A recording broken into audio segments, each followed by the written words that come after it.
Nibawas na sa dili madugay ang balor 1.8 milyones ka pesos nga multi-purpose hall sa lungsod sa Lagindingan nga parte sa programa nga gihingusgan sa pagamahanang lokal sa probinsya sa Misamis Oriental nga mao ang Barangay Empowerment.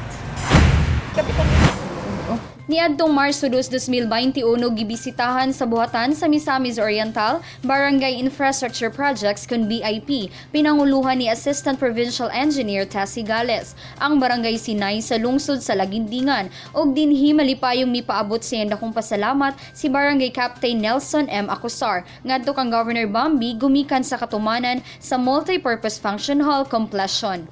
Kami sa council among dakong iapabot na among dakong salamat ko kamo ay wala gid siya maluya pa, wala siya makuan pagtabang sa tawhan sa lalawigan.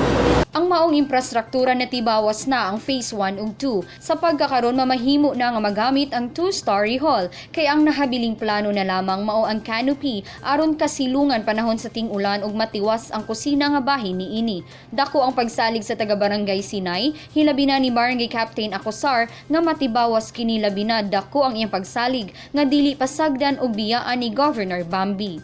So dako akong pagtuo nga maapil kay wala may sa gingon na higob, wala may project kay ang biyaan ni dili mauman. So pinagi niya na naglaom gid ko. Kami sa Barangay Council naglaom gid nga maapil na siya. Sugod tuig 2014, naghatag na og kalipay sa kabarangayan ang programa ni Governor Bambi Imano. Gumikan daghang mga proyekto ang nahuman nga karong panahona hingpit na nilang napahimuslan og dili sab kini mapatuman kung wala ang iyang makaabag nga mga mayorya diha sa hawanan sa sangguniang panlalawigan.